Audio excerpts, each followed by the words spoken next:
Daniel പ്രവാചകന്റെ പുസ്തകം 2-ാം അധ്യായം 1 മുതൽ 49 വരെയുള്ള തിരുവചനങ്ങൾ.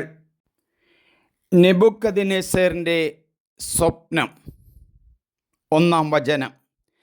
നെബൂഖദ്നേസറിൻ്റെ 2-ാം ഭരണവർഷം രാജാവിന് ചില സ്വപ്നങ്ങളുണ്ടായി.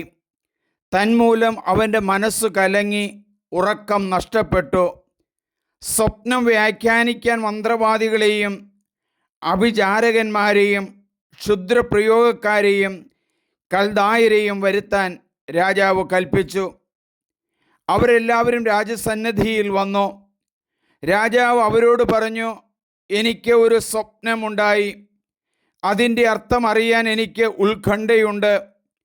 കൽദായർ രാജാവിനോട് പറഞ്ഞു, രാജാവ് നീണാൾ വാഴട്ടെ. സ്വപ്നം എന്തെന്ന് ഈ ദാസന്മാരോട് പറഞ്ഞാലും ഞങ്ങൾ വ്യാഖ്യാനിക്കാം. രാജാവ് കൽദായക്കാരോട് പറഞ്ഞു, എൻ്റെ വാക്കിന് മാറ്റമില്ല. സ്വപ്നവും അതിൻ്റെ വ്യാഖ്യാനവും പറയുന്നില്ലെങ്കിൽ നിങ്ങളെ കഷ്ണം കഷ്ണമായി അരിയുകയും നിങ്ങളുടെ ഭവനങ്ങൾ നശിപ്പിക്കുകയും ചെയ്യും. എന്നാൽ സ്വപ്നവും അതിൻ്റെ വ്യാഖ്യാനവും നൽകിയാൽ വിശേഷ സമ്മാനങ്ങളും പ്രതിഫലവും വലിയ ബഹുമതിയും നിങ്ങൾക്ക് ലഭിക്കും. അതുകൊണ്ട് സ്വപ്നവും അതിൻ്റെ അർത്ഥവും പറയുവിൻ. അവർ വീണ്ടും പറഞ്ഞു, സ്വപ്നം എന്തെന്ന് ഈ ദാസരോട് പറയുക, ഞങ്ങൾ വ്യാഖ്യാനിക്കാം. രാജാവ് പറഞ്ഞു, നിങ്ങൾ കൂടുതൽ സമയം ലഭിക്കാൻ ശ്രമിക്കുകയാണെന്ന് എനിക്കറിയാം. എൻ്റെ വാക്കിന് ഇളക്കമില്ലെന്ന് നിങ്ങൾക്കും അറിയാം. സ്വപ്നം എന്തെന്ന് പറയുന്നില്ലെങ്കിൽ നിങ്ങളുടെ വിധി ഒന്നു മാത്രമാണെന്ന് നിങ്ങൾക്കറിയാം. അതിനാൽ ഈ സ്ഥിതിക്ക് മാറ്റം വരുന്നതുവരെ എൻ്റെ മുമ്പിൽ വ്യാജവും ദുഷിച്ച വാക്കുകളും പറയാൻ നിങ്ങൾ ഒത്തുചേർന്നിരിക്കുകയാണ്. സ്വപ്നം എന്തെന്ന് പറയുക, അപ്പോൾ അത് വ്യാഖ്യാനിക്കാൻ നിങ്ങൾക്ക് കഴിയുമോ എന്ന് എനിക്കറിയാം. കൽദായർ രാജാവിനോട് പറഞ്ഞു, രാജ്യഹിതം നിറവേറ്റാൻ കഴിയുന്ന ഒരുവനും ഭൂമുഖത്തില്ല. ശ്രേഷ്ഠനും ശക്തനുമായ ഒരു രാജാവും ഇത്തരം കാര്യം ഒരു മാന്ത്രികനോടോ അഭിചാരകനോടോ കൽദായനോടോ ആവശ്യപ്പെടില്ല. രാജാവ് ആവശ്യപ്പെടുന്ന കാര്യം ദുഷ്കരമാണ്. അത് വ്യക്തമാക്കി തരാൻ ദേവന്മാർക്കല്ലാതെ ആർക്കും സാധിക്കുകയില്ല. അവരാകട്ടെ മനുഷ്യരുടെ ഇടയിൽ ഇല്ലതാനും. ഇതുകേട്ട് രാജാവ് അത്യന്തം കോപാകുലനായി ബാബിലോണിലെ ജ്ഞാനികളെയെല്ലാം നശിപ്പിക്കാൻ കൽപ്പിച്ചു. ജ്ഞാനികളെയെല്ലാം വധിക്കണമെന്ന കൽപ്പന പുറപ്പെട്ടു. അതിനാൽ ദാനിയേലിനെയും കൂട്ടുകാരെയും കൊല്ലേണ്ടതിന് അവർ അന്വേഷിച്ചു. ബാബിലോണിലെ ജ്ഞാനികളെയെല്ലാം വധിക്കാൻ പുറപ്പെട്ട രാജസേനാനിയായ അരിയോക്കിനോട് ദാനിയേൽ ബുദ്ധിപൂർവമായും വിവേകത്തോടുകൂടിയും ചോദിച്ചു, എന്തുകൊണ്ടാണ് രാജകൽപ്പന ഇത്ര ക്രൂരമായിരിക്കുന്നത്? അരിയോക്ക് ദാനിയേലിനെ കാര്യം ധരിപ്പിച്ചു. ദാനിയേൽ രാജസന്നിധിയിലെത്തി സ്വപ്നം വ്യാഖ്യാനിക്കാൻ തനിക്ക് സമയം അനുവദിക്കണമെന്ന് അപേക്ഷിച്ചു. പിന്നീട് ദാനിയേൽ വാസസ്ഥലത്തു ചെന്ന് തൻ്റെ സ്നേഹിതരായ ഹനാനിയെയും മിഷേലിനെയും അസ്രിയായെയും കാര്യം അറിയിച്ചു. ബാബിലോണിലെ മറ്റ് ജ്ഞാനികളോടൊപ്പം താനും കൂട്ടുകാരും നശിപ്പിക്കപ്പെടാതിരിക്കേണ്ടതിന് ഈ രഹസ്യത്തെപ്പറ്റി സ്വർഗസ്ഥനായ ദൈവത്തിൻ്റെ കരുണ യാചിക്കണമെന്ന് ദാനിയേൽ അവരോട് ആവശ്യപ്പെട്ടു. രാത്രിയിൽ ഒരു ദർശനത്തിൽ ദാനിയേലിന് രഹസ്യം വെളിപ്പെട്ടു. അപ്പോൾ അവൻ സ്വർഗസ്ഥനായ ദൈവത്തെ സ്തുതിച്ചു. അവൻ പറഞ്ഞു, ദൈവത്തിൻ്റെ നാമം എന്നെന്നും വാഴ്ത്തപ്പെടട്ടെ. ജ്ഞാനിയും ശക്തിയും അവിടുത്തേതാണ്. സമയങ്ങളുടെയും കാലങ്ങളുടെയും മാറ്റം അവിടുന്ന് നിശ്ചയിക്കുന്നു. രാജാക്കന്മാരെ നീക്കുന്നതും വീണ്ടും പ്രതിഷ്ഠിക്കുന്നതും അവിടുന്നാണല്ലോ. ജ്ഞാനിക്ക് ജ്ഞാനവും അറിവുള്ളവന് അറിവും പ്രദാനം ചെയ്യുന്നത് അവിടുന്നാണ്. അഗാധവും അജ്ഞേയവുമായ കാര്യങ്ങൾ അവിടുന്ന് വെളിപ്പെടുത്തുന്നു. അന്ധകാരത്തിൽ മറഞ്ഞിരിക്കുന്നത് എന്താണെന്ന് അവിടുന്ന് അറിയുന്നു. പ്രകാശം അവിടുത്തോടൊപ്പം വസിക്കുന്നു. എൻ്റെ പിതാക്കന്മാരുടെ ദൈവമേ, ഞാൻ അങ്ങേക്ക് നന്ദി പറയുന്നു. അങ്ങയെ സ്തുതിക്കുന്നു. അങ്ങ് എനിക്ക് ജ്ഞാനവും ശക്തിയും നൽകി. ഞങ്ങൾ അപേക്ഷിച്ച് അവിടെ നിന്നാണെന്ന് എന്നെ അറിയിച്ചു. രാജാവിൻ്റെ സ്വപ്നം അങ്ങ് ഞങ്ങൾക്ക് വെളിപ്പെടുത്തി. ബാബിലോണിലെ ജ്ഞാനികളെ നശിപ്പിക്കാൻ രാജാവ് നിയമിച്ചിരുന്ന അരിയോക്കിനെ സമീപിച്ച് ദാനിയേൽ പറഞ്ഞു, ബാബിലോണിലെ ജ്ഞാനികളെ നശിപ്പിക്കരുത്. എന്നെ രാജസന്നിധിയിൽ കൊണ്ടുപോവുക. ഞാൻ രാജാവിൻ്റെ സ്വപ്നം വ്യാഖ്യാനിക്കാം. അരിയോക്ക് ഉടൻ തന്നെ ദാനിയേലിന് രാജസന്നിധിയിൽ കൊണ്ടുചെന്ന് പറഞ്ഞു, രാജാവിൻ്റെ സ്വപ്നം വ്യാഖ്യാനിക്കാൻ കഴിവുള്ള ഒരുവനെ യൂദായിൽ നിന്നുള്ള പ്രവാസികളുടെ ഇടയിൽ ഞാൻ കണ്ടെത്തിയിരിക്കുന്നു. ബൽത്ത്ശാസർ എന്നു പേരുള്ള ദാനിയേലിനോട് രാജാവ് ചോദിച്ചു, ഞാൻ കണ്ട സ്വപ്നവും അതിൻ്റെ വ്യാഖ്യാനവും വെളിപ്പെടുത്താൻ നിനക്ക് കഴിയുമോ? രാജാവ് പറഞ്ഞു, ഒരു ജ്ഞാനിക്കും അഭിചാരകനും മാന്ത്രികനും ജ്യോത്സ്യനും രാജാവ് ആവശ്യപ്പെട്ട രഹസ്യം വെളിപ്പെടുത്താനാവില്ല. എന്നാൽ രഹസ്യങ്ങൾ വെളിപ്പെടുത്തുന്ന ഒരു ദൈവം സ്വർഗത്തിലുണ്ട്. അവിടുന്ന് ഭാവിയിൽ സംഭവിക്കാനിരിക്കുന്ന കാര്യങ്ങൾ നെബൂഖദ്നേസർ രാജാവിനോട് വെളിപ്പെടുത്തിയിരിക്കുന്നു. നിന്റെ സ്വപ്നവും കിടക്കയിൽ വെച്ചുണ്ടായ ദർശനങ്ങളും ഇവയാണ്. രാജാവേ, ഭാവിയിൽ സംഭവിക്കാനിരിക്കുന്നവയെപ്പറ്റി ചില ചിന്തകൾ കിടക്കയിലായിരിക്കുമ്പോൾ നിനക്ക് ഉണ്ടായി. രഹസ്യങ്ങൾ വെളിപ്പെടുത്തുന്നവൻ വരാനിരിക്കുന്ന കാര്യങ്ങൾ നിന്നെ അറിയിച്ചിരിക്കുന്നു. ഈ രഹസ്യം എനിക്ക് വെളിപ്പെടുത്തിയത് ജീവിച്ചിരിക്കുന്ന മറ്റാരെയേക്കാൾ കൂടുതലായ ജ്ഞാനം എനിക്കുള്ളതുകൊണ്ടല്ല, പ്രത്യുത രാജാവ് വ്യാഖ്യാനം അറിയേണ്ടതിനും മനസ്സിലുള്ള വിചാരങ്ങൾ ഗ്രഹിക്കേണ്ടതിനുമാണ്. രാജാവേ, നീ വലിയ പ്രതിമ കണ്ടു. തിളങ്ങുന്ന ആ വലിയ പ്രതിമ നിന്റെ മുമ്പിൽ നിന്നു.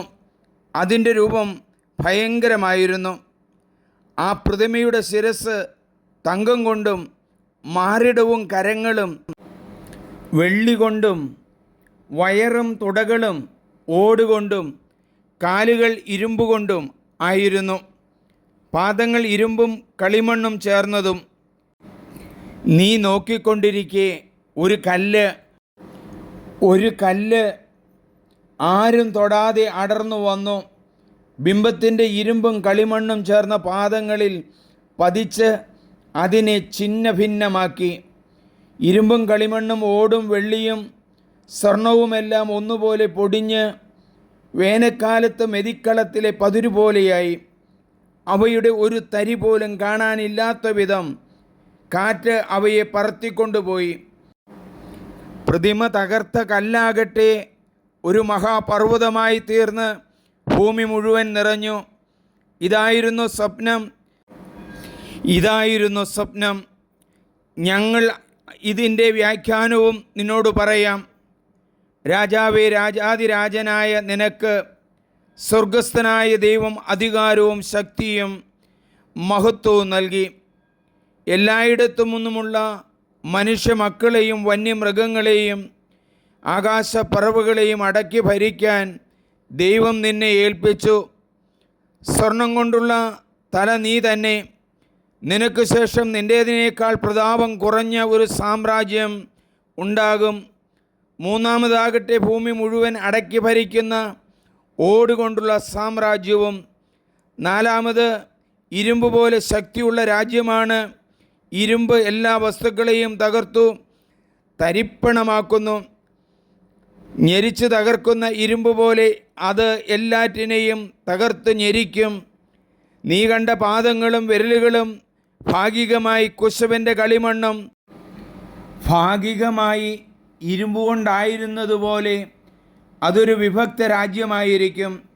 എന്നാൽ ഉടഞ്ഞു പോകുന്ന കളിമണ്ണിനോട് ഇരുമ്പ് ചേർക്കപ്പെടാതിരുന്നതായി നീ ദർശിച്ചതുപോലെ ഇരുമ്പിൻ്റെ ഉറപ്പ് അതിനും ഭാഗികമായി ഉണ്ടായിരിക്കും. വിരലുകൾ ഭാഗികമായി ഇരുമ്പും കളിമണ്ണുമായിരുന്നതുപോലെ രാജ്യവും ഭാഗികമായി ശക്തവും ഭാഗികമായി ദുർബലവുമായിരിക്കും. ഉറപ്പില്ലാത്ത കളിമണ്ണിനോട് ഇരുമ്പ് ചേർക്കപ്പെട്ടതായി നീ കണ്ടതുപോലെ അവർ വിവാഹത്തിൽ പരസ്പരം ഇടകലരും. പക്ഷേ ഇരുമ്പ് കളിമണ്ണുമായി കലരാത്തതുപോലെ അവയും തമ്മിൽ ചേരുകയില്ല.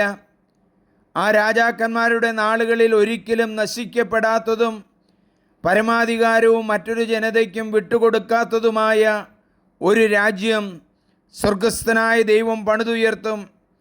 മേൽപ്പറഞ്ഞ രാജ്യങ്ങളെ എല്ലാം തകർത്ത് ഇല്ലാതാക്കി അത് എന്നേക്കും നിലനിൽക്കും. മലമുകളിൽ നിന്ന് ആരും തൊടാതെ കല്ല് അടർന്നു വരുന്നതും ഇരുമ്പും ഓടും കളിമണ്ണും വെള്ളിയും സ്വർണവും ഇടിച്ചു പൊടിയാക്കുന്നതും നീ ദർശിച്ചതുപോലെ തന്നെ ഉന്നതനായ ദൈവമാണ് ഭാവി കാര്യങ്ങൾ നിനക്ക് വെളിപ്പെടുത്തിയിരിക്കുന്നത്. സ്വപ്നം തീർച്ചയായും ഇതുതന്നെ, വ്യാഖ്യാനത്തിന് മാറ്റമില്ല. അപ്പോൾ നെബൂഖദ്നേസർ രാജാവ് സാഷ്ടാംഗം പ്രണമിച്ച് ദാനിയേലിനെ വന്ദിച്ചു. കാഴ്ചയും ധൂപവും അവനു വേണ്ടി അർപ്പിക്കാൻ കൽപ്പിക്കുകയും ചെയ്തു. രാജാവ് ദാനിയേലിനോട് പറഞ്ഞു, നിന്റെ ദൈവം സത്യമായും ദേവന്മാരുടെ ദേവനും രാജാക്കന്മാരുടെ രാജാവും രഹസ്യങ്ങൾ വെളിപ്പെടുത്തുന്നവനുമാണ്. എന്തെന്നാൽ ഈ രഹസ്യം വെളിപ്പെടുത്താൻ നിനക്ക് കഴിഞ്ഞിരിക്കുന്നു. രാജാവ് ഉന്നത ബഹുമതികളും വിലപ്പെട്ട സമ്മാനങ്ങളും ദാനിയേലിന് കൊടുത്തു.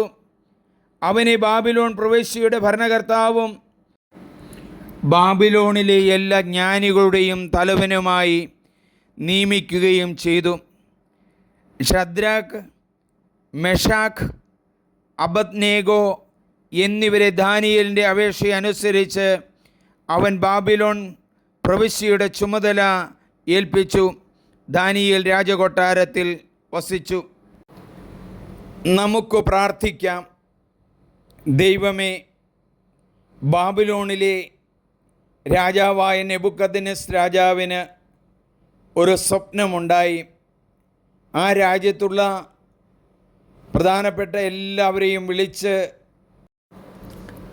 ആ സ്വപ്നം വെളിപ്പെടുത്താനായിട്ട് ജ്ഞാനികളെയും എല്ലാ തരത്തിൽപ്പെട്ടവരെയും വിളിച്ചല്ലോ.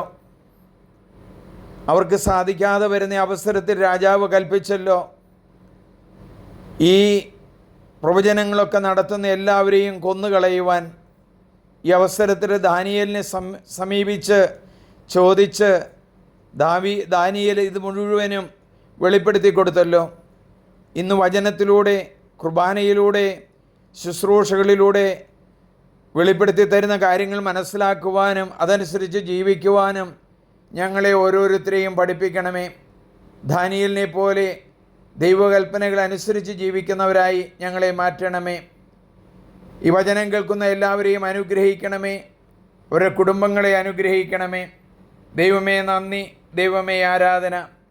പ്രിയമുള്ളവരെ, ഇത് നിങ്ങൾ സബ്സ്ക്രൈബ് ചെയ്യണം, ഷെയർ ചെയ്യണം, ലൈക്ക് ചെയ്യണം. എൻ്റെ പേര് സണ്ണി പുൽപ്പറമ്പിൽ CMI.